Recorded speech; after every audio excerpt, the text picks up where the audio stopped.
नमस्कार दोस्तों, Ranjan study centre में आप सभी का स्वागत है। कल वेस्ट बंगाल बोर्ड क्लास 12 का कल से एग्ज़ाम स्टार्ट है।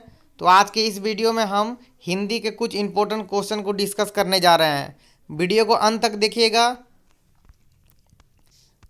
देखिए, पहला क्वेश्चन है हिंदी का, भाई बहन कहानी से लेकर है पहला क्वेश्चन। ये भाई बहन कहानी का जो क्वेश्चन है ये इंपॉर्टेंट लग रहा है, ये कल के एग्जाम में आ सकता है। देखिए, भाई बहन कहानी में स्वदेश प्रेम का संदेश है, स्पष्ट कीजिए, या सारांश या फिर उद्देश्य।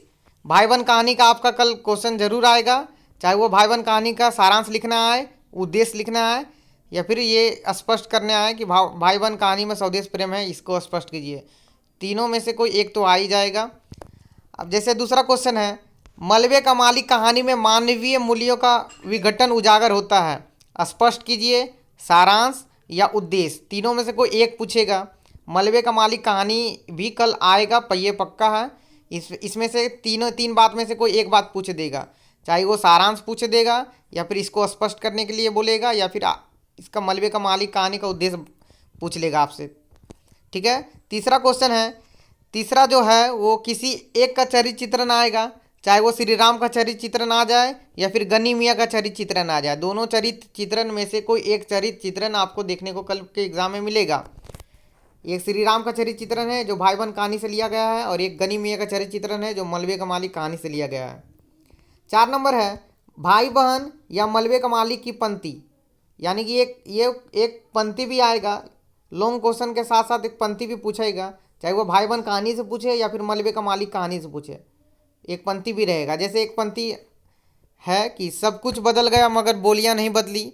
ये पंक्ति किस कहानी का है? तो ये मलबे का मालिक कहानी का है। तो उस पंक्ति के बारे में आपको लिखना होगा, इस पंक्ति में कहानीकार क्या कहना चाह रहे हैं। अब 5 नंबर है, ये कविता स्टार्ट हो गया। अब यहाँ से देखिए, 5 नंबर है, अवकाश वाली सभ्यता का मूल भाव या उद्देश्य लिखें।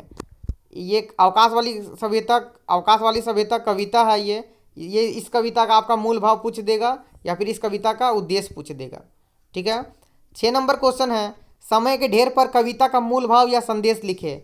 6 नंबर है, समय के ढेर पर, ये भी कविता है। इस कविता का भी मूल भाव पूछ दे या फिर संदेश पूछ दे। दोनों का उत्तर एक ही रहेगा, आप लोग सजेशन से उत्तर पढ़ लीजिएगा।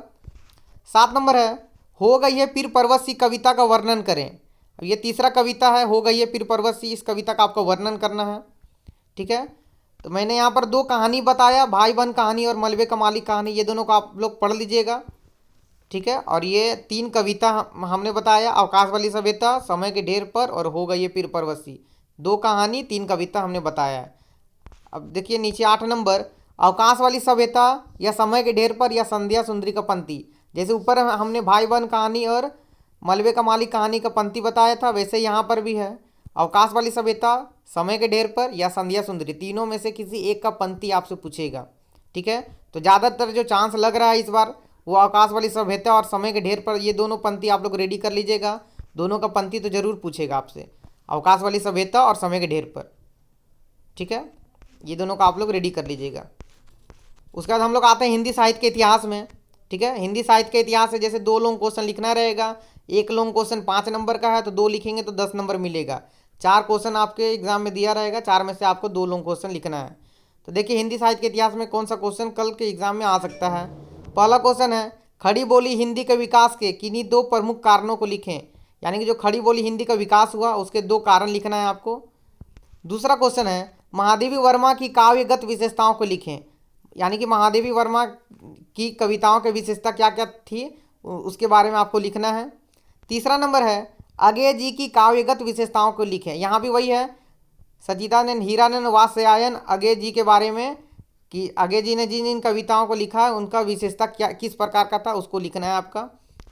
4 नंबर है, भारतेंदु युगीन साहित्य की प्रमुख विशेषताओं का उल्लेख कीजिए। यानी कि जो भारतेंदु युग है उसके बारे में आप लोगों को लिखना है, भारतेंदु युग के बारे में। ठीक है। तो ये कुछ रहा हिंदी साहित्य के इतिहास का 4 लॉन्ग क्वेश्चन। और ऊपर मैंने बता ही दिया है, भाई बहन कहानी, मलबे का मालिक कहानी 2 कहानी, और 3 कविता है, अवकाश वाली सभ्यता, समय के ढेर पर और हो गई है पीर पर्वत सी। 2 कहानी, 3 कविता और 4 हिंदी साहित्य का इतिहास, ये सब आप लोग देख लीजिएगा। ठीक है। तो अब मिलते हैं कल के वीडियो में। कल हम ये एग्ज़ाम जैसे ही ख़त्म होगा तो हम एग्ज़ाम का कुछ शॉर्ट क्वेश्चन डिस्कस करेंगे कि जो शॉर्ट क्वेश्चन आया है उसका आंसर हम अगले वीडियो में हिंदी का बताएंगे। तब तक के लिए धन्यवाद।